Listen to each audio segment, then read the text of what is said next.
Molecules के बारे में पढ़ेंगे, बहुत सारी चीज़ों के बारे में पढ़ेंगे। एटम्स, इसका तस्वुर क्या है, फिलोसफी क्या है इसकी, ये हम पढ़ेंगे पहले।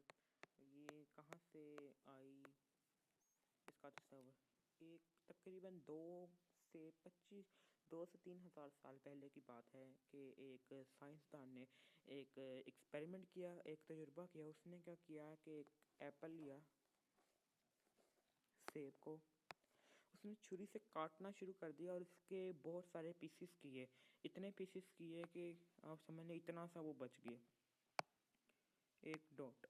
ठीक है, तो उस डॉट के भी कितने सारे पीसेस हो सकते थे, मसलन उससे भी कोई छोटी चीज़ है। अब वो जो छोटी चीज़ बनाएगा उसके भी छोटी चीज़ होगी, तो उसने इस चीज़ को एटॉमस का नाम दिया। एटॉमस कि वो चीज़ जो ना तकसीम की जा सके, तोड़ी ना जा सके, इनडिवाइजेबल।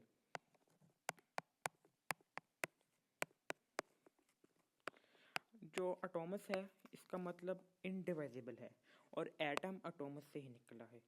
हर चीज़ को हम बहुत सारे पीसेस में तोड़ सकते हैं। अब जो मैटर का, मादे का, आपने पिछली वीडियो में पढ़ा होगा मैटर क्या है, तो मैटर का जो सबसे छोटा पार्टिकल है वो, मतलब छोटा तो नहीं कह सकते, मतलब उसको तोड़ा नहीं जा सकता, वो एटम है।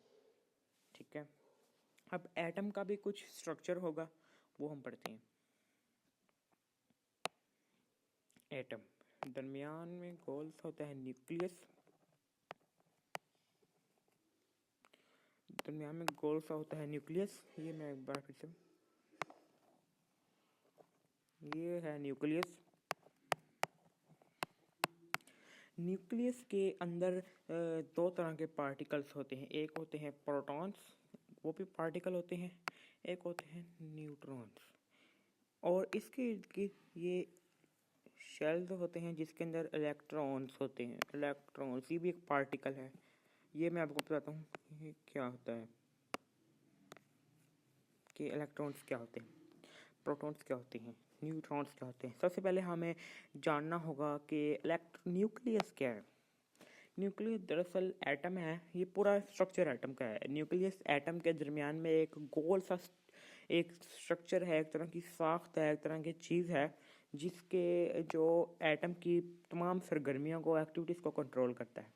अभी ये प्रोटॉन है, ये न्यूट्रॉन है, प्रोटॉन, न्यूट्रॉन, इलेक्ट्रॉन। अभी हम जानेंगे कि ये होते क्या हैं। प्रोटॉन, प्रोटॉन एक ऐसा पार्टिकल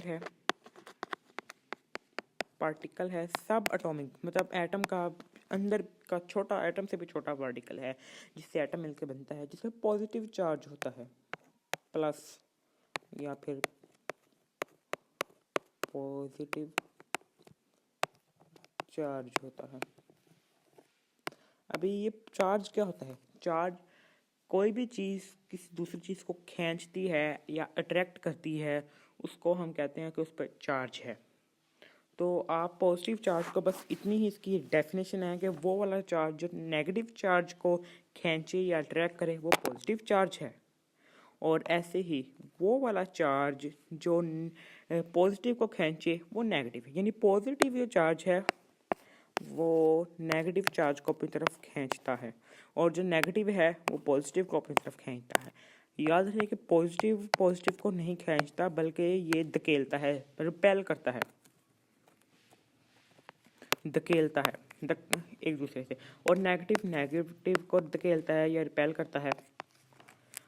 चार्ज की आपको समझ लगी, जो चीज़ जिस चीज़ को खींचती है तो उस चीज़ पे चार्ज होता है।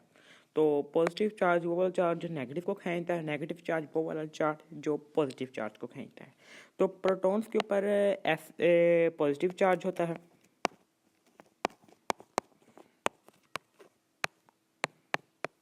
और इलेक्ट्रॉन्स जो के, एक मिनट मैं आपको बताता हूँ, पे नेगेटिव चार्ज होता है।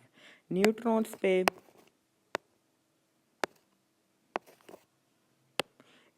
पे कौन सा चार्ज होता है, न्यूट्रॉन्स पे कोई चार्ज नहीं होता, ये न्यूट्रल होते हैं, गैर जानिबदार, न्यूट्रल।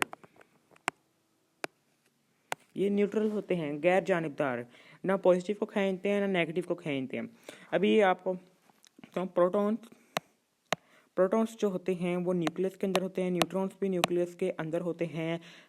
ये न्यूक्लियस बना दिया, ये प्रोटॉन्स, ये न्यूट्रॉन्स, ये शेल होता है। शेल दरअसल गोल चीज़ कोई नहीं होती, लेकिन ये एक ऑर्बिट होता है, एक मदार होता है जिसमें इलेक्ट्रॉन रिवॉल्व करते हैं, गर्दिश करते हैं। ये एक मदार है, ये ऑर्बिट है जिसमें इलेक्ट्रॉन्स गर्दिश करते हैं, रिवॉल्व करते हैं, गर्दिश करते हैं या फिर रिवॉल्व करते हैं। तो ये था एटम, ठीक है। ये मतलब हर चीज़ एटम से मिलकर बनी है, आप, मैं, टीवी में, हर चीज़। तो अभी हम पढ़ेंगे मॉलिक्यूल्स क्या होता है।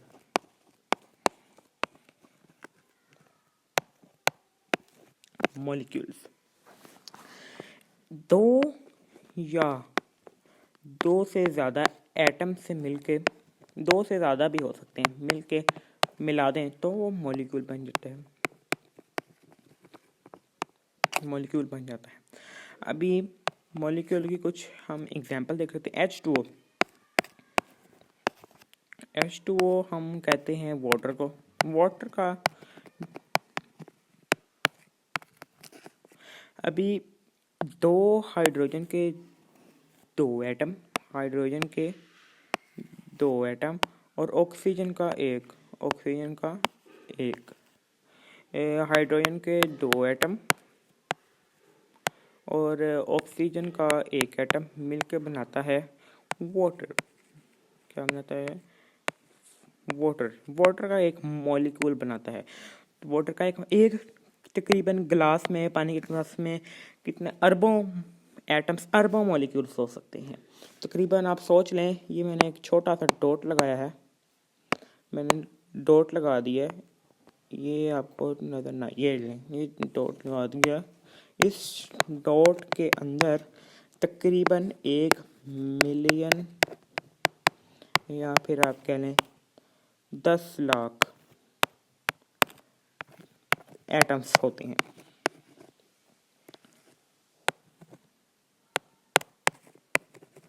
इस एक डॉट के अंदर तो आप जान सकते हैं कि एक गिलास पानी के अंदर कितने मॉलिक्यूल्स हो गए, अरबों।